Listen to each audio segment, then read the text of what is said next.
Hey everybody, it's Brooks here with Russell Marine Products, and today our video is going to be over how to remove scratches from the gel coat in your boat.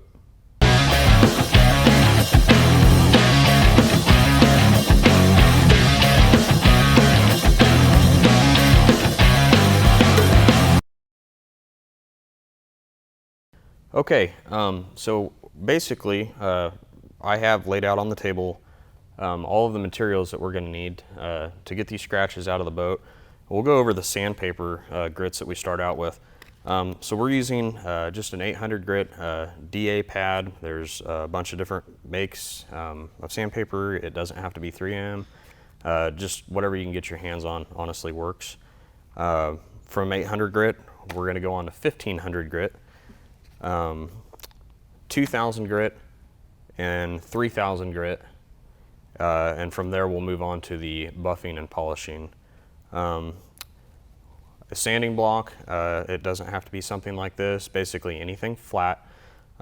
Anytime you're sanding gel coat, you always want to make sure to keep your fingers off the sandpaper and always be sanding with something flat because it will show through in your final product. We're also going to be using a buffer. Again, you don't have to have anything super expensive. There's cheaper Harbor Freight buffers. I like this Makita here. It works well for what we're doing. We'll start off with using a wool cutting pad with our compound. And then after that, we'll be using a foam waffle pad for our final polish. As far as our compounds go, we're going to be using a paste compound. It's a gritty compound. It's more of an aggressive bite. That's going to do most of the cutting after we get out of our 3000 grit and really put that initial shine on the boat. From there, we're going to go on to a finishing compound, which is more, you could consider it closer to a polish, I guess. Still works for getting scratches and stuff out, but it's a little bit less aggressive than what we're going to use initially. And then finally, we're going to use machine polish, and that's going to put that depth, that sheen on the boat, that really good shine. And also, anytime you're using power tools, messing with chemicals, anything like that, it's always a good idea to have PPE. So safety glasses to keep the compound and stuff out of your eyes. If you got them, it's always a good idea to put gloves on. And now we'll move over around front and start working on this boat. Okay. One thing I also wanted to add in, when we're doing this, we use a product called Guide Coat. Basically what this is, it's just a black paint and aerosol can. We'll actually spray this over the surface that we're trying to repair. And what that's going to do is highlight all of your low areas. So as we're sanding, we know how far to go. So like I said, you don't actually have to use Guide Coat. You can use flat black spray paint, whatever you have laying around. Essentially all you're wanting to do is have something that will fill in those low spots, so you'll see that. Pretty simple, it doesn't take a lot. A light dusting is really about all you need. It takes about a minute for this stuff to flash off and we'll be ready to sand. So we'll go ahead and get that on now.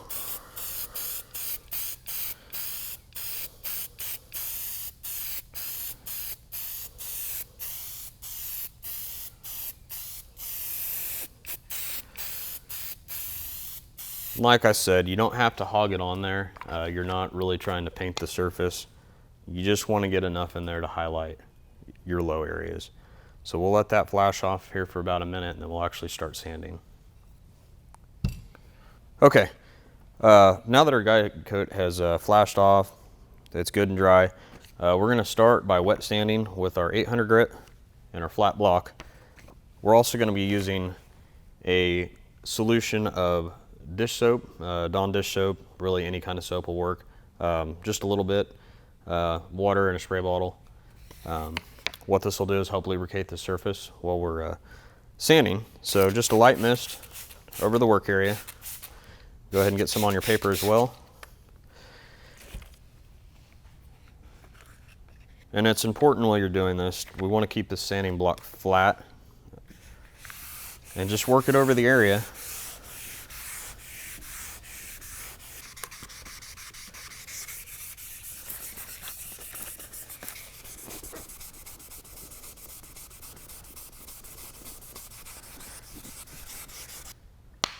Okay, as you can see now, we've worked this area down with 800 grit sandpaper.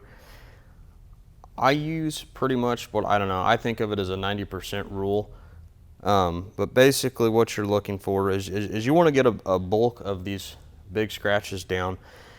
You're wanting to leave the surface basically at a point where most of what you have left is your 800 grit scratches to sand out.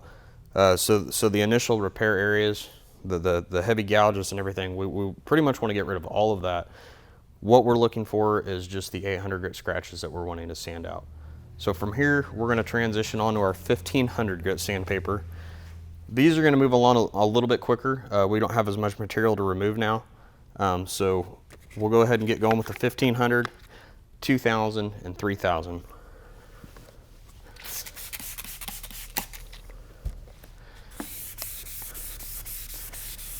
Same thing, we're going to use a sanding block. We want to keep it flat.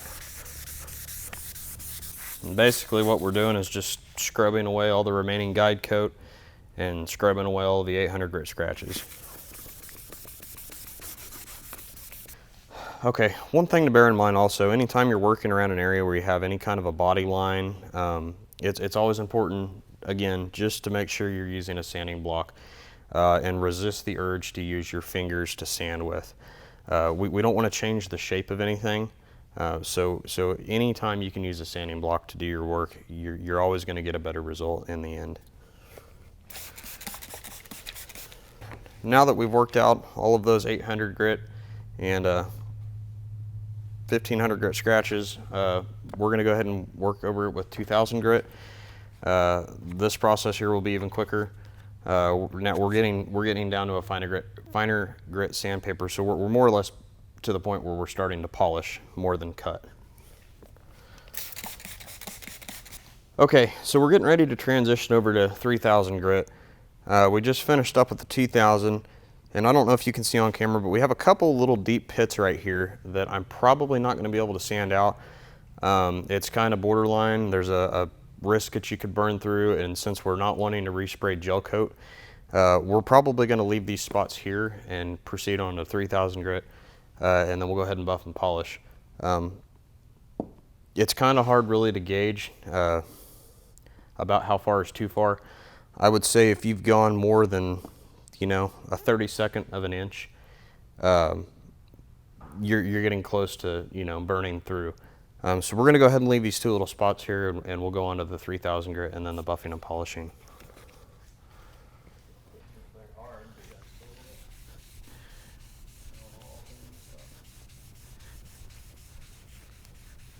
Now that we have finished up with 3000 grit, it's time to start buffing.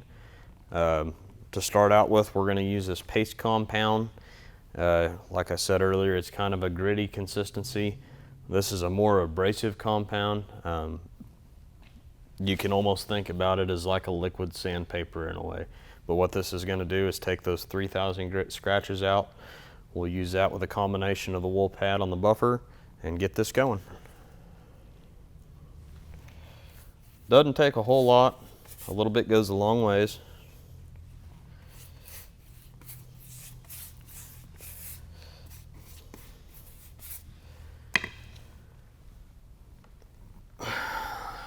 It's important to keep in mind anytime you're buffing anything, and this transitions over into cars, anything you're buffing, the flatter you can keep this pad on the surface that you're working with, the better your end product's going to be. So unless you're up inside of a tight area and you've got it tilled up on edge, anytime you can keep this pad flat, you're going to get a better, more consistent finish. So what I like to do is turn the buffer all the way down. This one's got a soft start feature. Doesn't just take off, it kind of creeps up, ramps up and goes. But I'll kind of take that, bump it around a little bit, get your compound spread out on your work area. This is going to help keep you from throwing stuff all over the place and making a mess. We'll start off slow, and as the material starts to work into the gel coat, we'll slowly start speeding up, about 1800 RPMs or so. Don't need to go too fast, we don't need to get too crazy with it. Really whatever you're comfortable with, but I would not recommend going really, really fast. But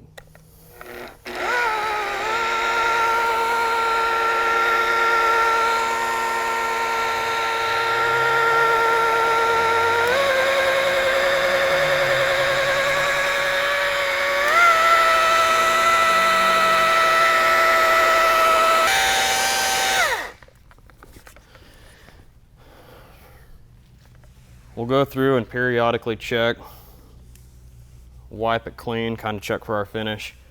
In this step, what we're really wanting to do, you're wanting to get rid of all the haze and really get that shine that you're looking for.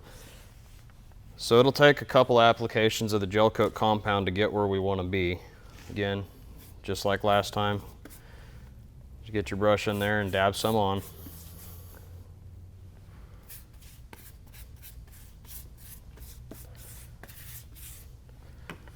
We'll start out slow again, get that material worked down into the gel coat.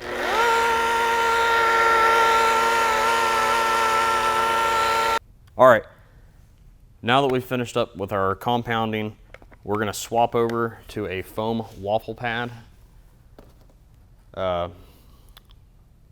These come in a lot of different variations. My buffer happens to be set up with a quick connect, but if you don't have that, they've also got waffle pads that'll fit a traditional 7.5 inch buffing backing pad. So anyways, we'll get that installed. What we're going to be using is a 3M Perfected machine polish. This is just going to take out any of the haze that's left over from the harsher gel coat compound and put more of a sheen and a deep finish into that gel coat.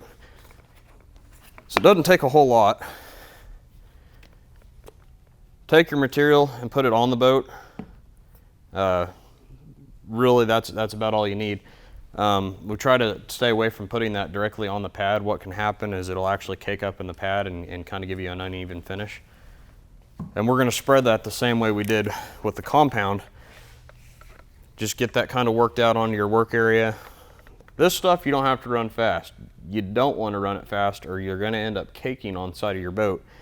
So we'll run it slow.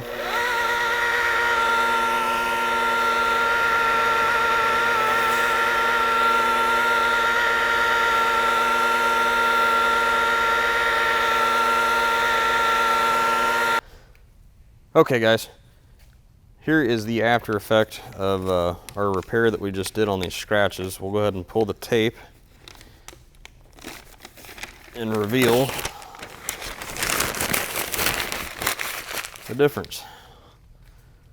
So you can definitely tell there's a huge difference between the area that we just got done working over and the rest of the boat.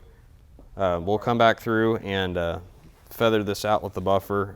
We wanted to leave a hard tape line for the video purpose just so you guys could see exactly how much of a difference there is between where we had worked and the rest of the boat. So normally in a repair like this, I would take the buffer and actually buff out beyond the repair area. That way you don't have any kind of a hard transition line just to keep things looking better and a little bit more consistent.